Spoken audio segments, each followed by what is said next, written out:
Assalamualaikum warahmatullahi wabarakatuh. Saya atas nama Siti Afifah, mahasiswi IJJ PAI Fakultas Ilmu Tarbiyah dan Keguruan IAIN Syekh Nurjati Cirebon, untuk memenuhi tugas UAS semester 1 mata kuliah Studi Al-Quran. Maka pada kesempatan ini saya akan menyampaikan materi kisah-kisah dalam Al-Quran atau qasas Al-Quran. Pada kesempatan kali ini saya akan menyampaikan beberapa poin. Yang pertama yaitu tentang definisi kisah Al-Quran, kisah atau qasas. Secara etimologis, kisah atau kisah atau kisah-kisah atau qasas berasal dari kata al-qas yang artinya mengikuti jejak. Seperti di dalam kalimat qasastu atharihi yang artinya saya mengikuti jejaknya. Di dalam Al-Qur'an disebutkan pada surat Al-Kahfi ayat 64 yang bunyinya A'udzubillahi minasyaitonirrajim. Bismillahirrahmanirrahim. Qala dzalika ma kunna nabghi fartadda ala atharihima qasasa. Yang artinya Musa berkata, itulah tempat yang kita cari. Lalu keduanya kembali mengikuti jejak mereka yang semula. Kata kisah atau qasas juga berarti ala akhbarul mutatabi'ah, yang artinya berita yang berurutan. Secara terminologis, qasas Al-Quran adalah pemberitaan Al-Quran tentang nabi-nabi terdahulu, umat yang telah lalu, pribadi atau tokoh pada masa yang lalu, dan peristiwa-peristiwa yang telah terjadi pada masa lalu, termasuk peristiwa pada zaman Nabi Muhammad Sallallahu Alaihi Wasallam. Ada poin yang kedua, yaitu macam-macam kisah dalam Al-Quran. Macam-macam kisah di dalam Al-Quran ini ada 3, yaitu yang pertama, kisah para nabi dan rasul. Ada banyak nabi dan rasul yang dijelaskan di dalam Al-Quran. Ada banyak nabi dan rasul yang ditugaskan oleh Allah atau diutus oleh Allah untuk menyampaikan risalah ilahiyah. Namun tidak semua nabi dan rasul dikisahkan di dalam Al-Quran. Hanya ada 25 nabi dan rasul yang diceritakan atau dikisahkan di dalam Al-Quran, yaitu mulai dari Nabi Adam sampai kepada Nabi Muhammad Sallallahu Alaihi Wasallam. Dari sejumlah nabi dan rasul yang ada, yang diceritakan di dalam Al-Quran, itu tidak semuanya diceritakan dengan panjang lebar. Jadi ada yang diceritakan secara panjang lebar, ada yang sedang-sedang saja, dan ada juga yang sekilas saja. Seperti kisah Nabi Adam. Ya, kisah Nabi Adam dengan Siti Hawa, ya, kemudian bersama putra-putranya. Kemudian kisahnya Nabi Nuh, ya, juga pada juga anaknya juga yang ada peristiwa itu. Kemudian kisahnya Nabi Ibrahim, juga kisahnya Nabi Yusuf, kemudian kisahnya Nabi Harun, juga Nabi Daud, kemudian kisahnya Nabi Sulaiman, ya, terus kisahnya Nabi Isa, dan yang terakhir yaitu kisahnya Nabi Muhammad Sallallahu Alaihi Wasallam. Nabi-nabi ini di dalam Al-Quran dikisahkan secara panjang lebar, namun tidak dengan kisah Nabi Hud, ya, Nabi Hud, Nabi Lot, Nabi Ismail, Nabi Ishak, Nabi Yakub, Nabi Zakaria, dan Nabi Yahya. Ya, ini di dalam Al-Quran dijelaskan atau dikisahkan lebih sedikit daripada kisah para nabi yang tersebut tadi. Juga kisah dari Nabi Idris, Nabi Ilyas, dan Nabi Ilyasa. Ini kalau di dalam Al-Quran hanya dikisahkan sekilas saja. Kemudian rangkaian-rangkaian kisah yang diceritakan di dalam Al-Quran, ya, itu biasanya seputar kehidupan pribadi, ya, kehidupannya Nabi Adam, kehidupan pribadinya Nabi Ibrahim, Nabi Nuh, ya, dan nabi-nabi yang tadi saya jelaskan. Dan yang terakhir yaitu kehidupan pribadi atau kehidupan pribadinya Nabi Muhammad Sallallahu Alaihi Wasallam. Itu yang paling panjang, ya, yang diceritakan atau yang dikisahkan di dalam Al-Quran. Kemudian kisah-kisah yang diceritakan di dalam Al-Quran selain seputar kehidupan pribadi, yaitu juga masalah dakwah, masalah dakwah para nabi, kemudian penentangan, ya, contohnya itu putranya Nabi Nuh yang tidak mau mengikuti ajaran bapaknya, ya, yang menentang dengan ajarannya Nabi Nuh, ya, tidak mau mengikuti perintah-perintah Allah. Juga di situ diceritakan tentang mukjizat yang dihadirkan kepada beliau, nabi-nabi yang mendapatkan mukjizat itu. Dan tidak jarang juga dikisahkan tentang doa-doa dari mereka yang dipanjatkan kepada Allah Subhanahu wa Ta'ala. Seperti doanya Nabi Musa, doanya Nabi Muhammad, itu kan ada di dalam Al-Quran, ya, yang dikisahkan di situ. Kemudian kisah yang ada di dalam Al-Quran yang kedua yaitu kisah kaum pribadi atau tokoh yang bukan nabi dan peristiwa-peristiwa pada masa lalu. Al-Quran menceritakan tentang kaum Ad yang hidup pada masa Nabi Hud alaihi salam dan juga kaum Samud yang hidup pada masa Nabi Soleh alaihi salam.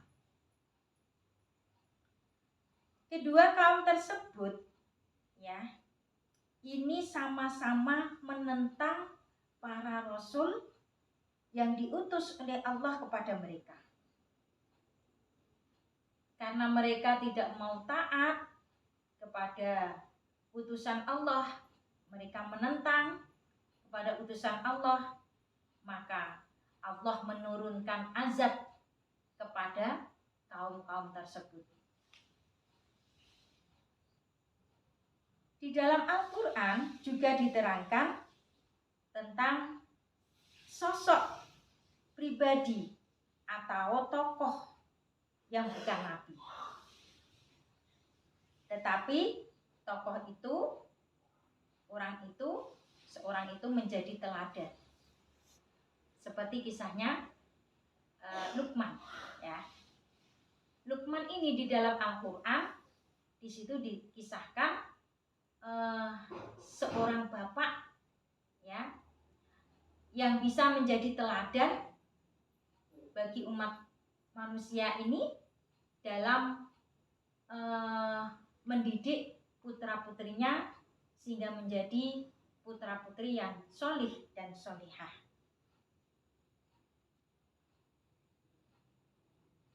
Kemudian selain menceritakan tentang sosok atau pribadi yang bukan nabi, di dalam Al-Qur'an juga menceritakan tentang sosok, ya, atau seseorang yang tidak pantas diikuti karena kedurhakaannya kepada Allah Subhanahu wa taala. Yaitu misalnya kisahnya Raja Fir'aun. Raja Fir'aun itu dia tidak mengakui adanya Allah. Bahkan dia mengaku kalau dia itu sebagai Tuhan. Kemudian selain menceritakan tentang orang-orang yang tidak, atau orang-orang yang durhaka terhadap Allah, di dalam Al-Qur'an juga menerangkan kisah-kisah pada masa lalu. Misalnya kisah para pemuda yang bersembunyi di dalam gua, bahkan tidur di dalam gua sampai 309 tahun. Ya, karena pemuda itu lari, dia menghindar dari kejaran raja yang zalim. Akhirnya dia sembunyi di dalam gua, ya. Dan di situ di dalam Al-Qur'an dikisahkan di dalam surat Al-Kahfi, yang di situ biasa kita kenal dengan Ashabul Kahfi, ya, pemuda-pemuda yang beriman kepada Allah walaupun dia berada di dalam gua selama 309 tahun. Ya, dia tetap beriman, dia tetap mengakui bahwa tidak ada Tuhan yang patut disembah kecuali Allah Subhanahu wa ta'ala. Kemudian yang ketiga, kisah yang ada di dalam Al-Qur'an, yaitu kisah-kisah yang terjadi pada zaman Nabi Muhammad SAW. Ada banyak cerita yang dikisahkan di dalam Al-Qur'an terkait peristiwa-peristiwa yang terjadi baik sebelum Nabi Muhammad lahir maupun setelah Nabi Muhammad besar. Ya, jadi seperti kisah pasukan gajah yang dipimpin oleh Raja Abduhah, yang tujuannya adalah untuk menghancurkan Ka'bah. Peristiwa itu, ya, itu terjadi sebelum Nabi Muhammad lahir. Maupun kisah yang menceritakan tentang kelahiran Nabi Muhammad, ya, dan juga status Nabi Muhammad yang yatim sejak lahir. Itu juga ada di dalam Al-Qur'an. Sampai ketika Nabi Muhammad sudah besar, dia mendapatkan wahyu yang pertama kali di dalam Gua Hira. Ya, di situ juga dijelaskan di dalam Al-Qur'an. Sejumlah peristiwa yang terjadi di dalam Al-Qur'an, ya, setelah Nabi Muhammad SAW diangkat menjadi Rasul juga diceritakan di dalam Al-Qur'an. Seperti peristiwa Isra Mi'raj, ya, yang dilakukan oleh Nabi Muhammad SAW pada tanggal 27 Rajab. Ya, itu juga ada di dalam Al-Qur'an, ya, di dalam surat Al-Isra. Di situ diceritakan bagaimana perjalanan Nabi Muhammad waktu Nabi Muhammad Isra dan Mi'raj, itu ada. Kemudian juga peristiwa tentang perang Badar, perang Uhud, perang Ahzab atau perang Khandaq, itu juga dijelaskan atau dikisahkan di dalam Al-Qur'an. Dan juga kisah seputar Fathu Makkah dan lain sebagainya. Adapun poin selanjutnya yaitu tujuan kisah-kisah di dalam Al-Qur'an. Al-Qur'an menahbiskan atau menobatkan dirinya sebagai kitab petunjuk atau hudan untuk umat manusia. Dengan demikian, apapun yang terdapat di dalam Al-Qur'an berfungsi sebagai petunjuk untuk umat manusia secara universal. Dan adapun tujuan dari kisah-kisah Al-Qur'an yang disebutkan antara lain adalah yang pertama, yaitu untuk menjelaskan asas-asas dakwah serta menerangkan pokok ajaran agama yang dibawa para nabi dan rasul. Itu tujuan mengapa kisah-kisah di dalam kisah-kisah para nabi itu dimasukkan di dalam Al-Qur'an, disebutkan atau dikisahkan di dalam Al-Qur'an. Kemudian yang kedua yaitu untuk memantapkan hati Rasulullah Shallallahu Alaihi Wasallam dan hati para umatnya terhadap agama Islam. Itu yang kedua. Dan yang ketiga yaitu untuk membenarkan keberadaan para nabi dan rasul yang terdahulu. Yang keempat yaitu untuk membuktikan kerasulan Nabi Muhammad Shallallahu Alaihi Wasallam dan kebenaran wahyu yang dibawanya. Dan yang terakhir yaitu untuk memberikan petunjuk atau pelajaran atau bimbingan kepada umat manusia. Jadi dengan adanya kisah-kisah di dalam Al-Qur'an itu kita bisa mengambil pelajaran. Ya, kita bisa meneladani kisah-kisah yang ada di dalam Al-Qur'an.